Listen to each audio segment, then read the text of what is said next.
Ok, nesse momento a aula está sendo gravada. Então, quem tiver algum problema com essa gravação aí, por favor, se retire da sala. A ideia é que a gente contribua aí para os colegas que não estão podendo assistir online. Então, vamos lá. Tem uma outra questão aqui. Sabendo que o tipo de comunicação desbalanceado é sensível a ruídos, ao contrário da rede balanceada, que tem imunidade bastante alta, ainda existe utilização da desbalanceada na indústria? Há bastante diferença entre custo das duas? Então é uma questão que vem a complementar a anterior, e eu posso retomar a anterior, gravar para o Samuel aí no caso, que está sem conexão, e ele passar a entender também do que a gente está falando. Então, se ainda continua sendo utilizada na indústria? Sim. Cabos de programação de CLPs que utilizam interface serial, né? Seja no RS-232, seja na interface TTL, utilizam redes desbalanceadas. Né? Por quê? Porque essa interface, sim, ela é mais barata. Mais barata quanto? 20%, 30% do custo de uma interface normal. Tá? Ela costuma ser um pouco mais barata. Mas se ela tem tanto problema, por que a gente continua utilizando? Porque foi a primeira tecnologia desenvolvida, né? A primeira rede de comunicação desenvolvida foi essa em interfaces desbalanceadas. Depois que eles foram descobrindo os problemas dela e foram aprimorando a tecnologia. Então, na verdade, a interface o RS-232, que inclusive a gente vai voltar a falar sobre isso nessa aula, é uma das mais antigas. E é flexível, muito equipamento fala com isso. Então, para vocês terem uma ideia, antes da tecnologia USB, né, antes do PS2, os mouses e teclados utilizavam essa rede de comunicação. Tá? Para você ver como era uma tecnologia muito utilizada, né, em ambiente comum. Então, na indústria, a gente continua utilizando, sim, em cabos de programação de CLP, em interconexão de balanças e outros equipamentos que ainda continuam vivos aí no mercado. Tá? Em termos de custo, algo em torno de 20% a 30%.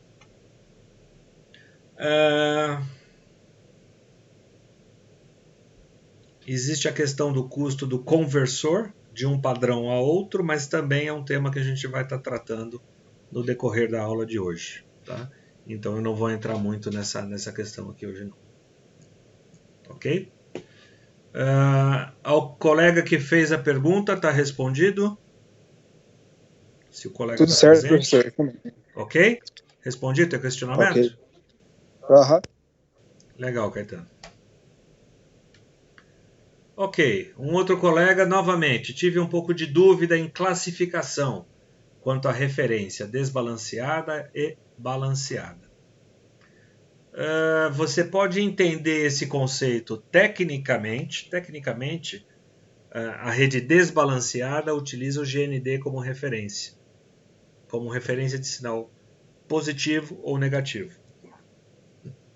A rede balanceada não utiliza a referência do GND. Ela referencia um outro cabo que também é isolado do GND. Trata-se de um tema mais focado para a área de eletrônica, né? É mais ou menos o seguinte, se eu fosse tentar te explicar isso aqui de novo. Quantos volts tem uma pilha? 1,5 volt? Uma pilha comum desse tipo? AAA? Como é que você mensura isso? Você põe o polo positivo no positivo do multímetro e o polo negativo no negativo do multímetro. E aí você mensura esse 1,5 volt. Ok? Essa mesma pilha, se eu fizer a montagem inversa, qual é a tensão que ela vai apresentar no meu multímetro? Negativa. Ela não vai mostrar menos 1,5 volt? Sim. Por quê? Porque eu alterei o referencial da tensão, do potencial dessa unidade. Tá? Então, quando eu tenho uma rede balanceada, eu tenho um referencial em cima do outro referencial. Eu não estou usando absolutamente o terra como referencial absoluto. Qualquer coisa em relação ao terra.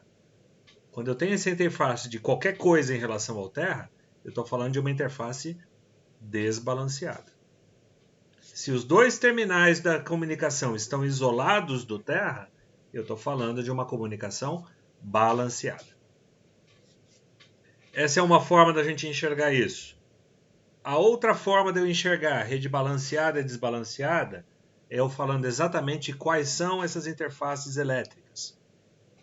E esse vai ser o tema da aula de hoje. Então, se ainda não está muito claro, aguarda mais um pouquinho que a gente vai voltar a falar a respeito.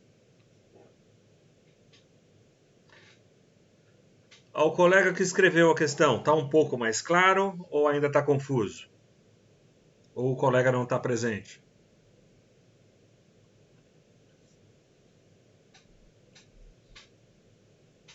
Tá, existe a possibilidade do colega não estar presente. Por último, não menos importante, o colega comenta: dúvida nas redes balanceadas. Mas vendo a aula e os PDFs, foi possível responder. Eu entendi aqui que ele não entendeu do assunto, mas ele caçou ali, ele fisgou a resposta do que eu procurei, do que eu pedi, dentro do conteúdo que foi ministrado. Isso, ao mesmo tempo que é bom, ele encontrou uma resposta para uma pergunta, mas eu ainda tenho dúvidas se ele entendeu o que a gente quis dizer sobre balanceado e desbalanceado, né? Então, se o colega aqui quiser se manifestar e comentasse com esses, né, com esse diálogo que a gente fez aqui, se o assunto ficou mais claro ou não, seria bom a gente saber.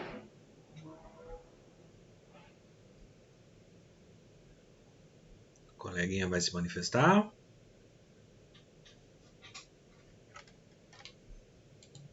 Acho que não, né?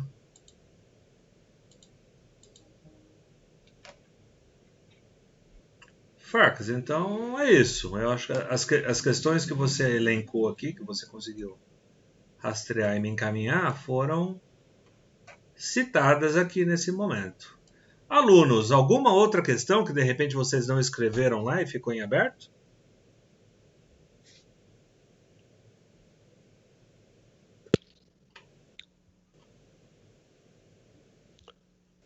Alunos?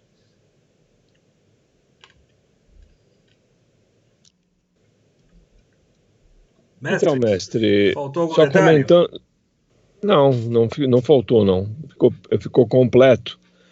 Só comentando, né, para seu conhecimento e para conhecimento também deles, né, a gente recebeu 22 atividades, né?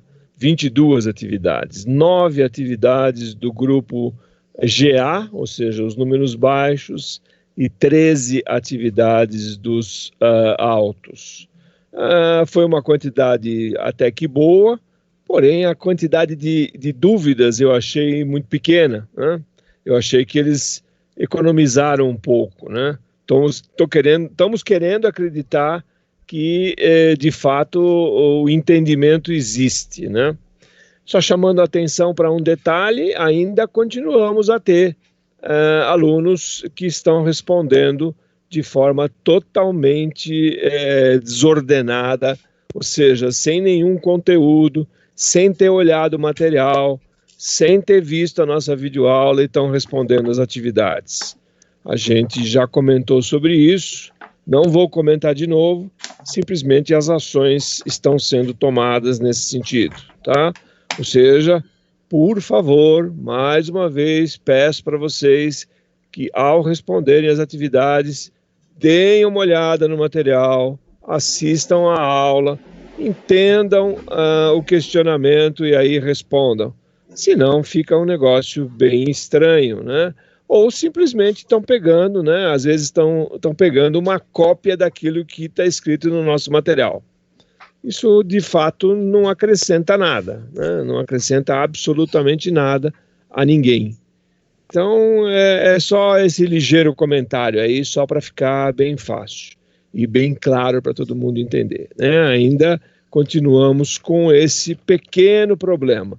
Diminuiu bastante a quantidade, mas ainda temos esses casos aí. Mas tudo bem, vamos em frente e aí a gente vê o que acontece com esses alunos lá na frente. Tá? Farca, se o assunto já foi comentado e a gente já posicionou, eu acho que é simples. Vamos parar de emitir o PDF quem quiser que assista a aula gravada. Ponto. E aí ele vai ser obrigado a evitar o copy-paste e responder com as próprias palavras. Não dá para ele recortar do vídeo. Simples assim, cara. Vamos fazer mais uma semana, né? Eu modifiquei um pouquinho. Você sabe que por mim eu já faria agora, mas tudo bem, eu vou respeitar a sua decisão. Eu modifiquei um pouco a atividade, ou seja, essa atividade que vai ser atribuída hoje, ela tem uma característica um pouquinho diferente. Vamos ver semana que vem. Caso contrário, a semana que vem a gente adota essa linha proposta por você aí sem problema. Entendeu? Sem problema, tá? Continuar então, com o perfil, eu não estou me negando a gerar material. Tá aqui, ó, o material está disponibilizado em vídeo gravado. Assista quantas vezes você quiser, fique à vontade, mas copy-paste você não vai fazer.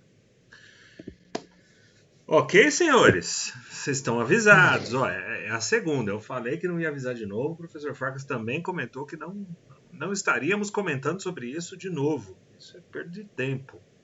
Então, cuidado. Só posso dizer isso.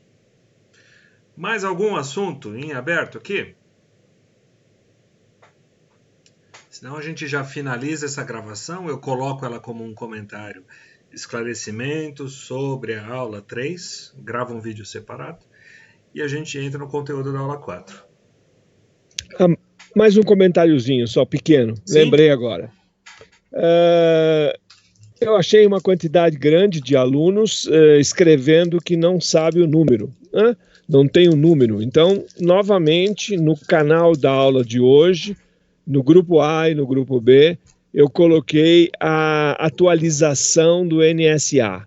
Então, quem tiver dúvida de número de chamada e outras dúvidas, está lá postado de novo, né? Isso é importante para que não ocorra pessoas que coloquem o número de um outro aluno na sua atividade, que dá uma terrível confusão, né? Então, tá lá postado no canal, no nosso canal, no grupo A e no grupo B, tá lá a chamada atualizada, com os números de cada um dos alunos. Então, quem tinha dúvida ainda, acho que com essa visualização, acredito eu que não vai ter mais dúvida, né? É só isso aí. Perfeito. Comentários, colegas?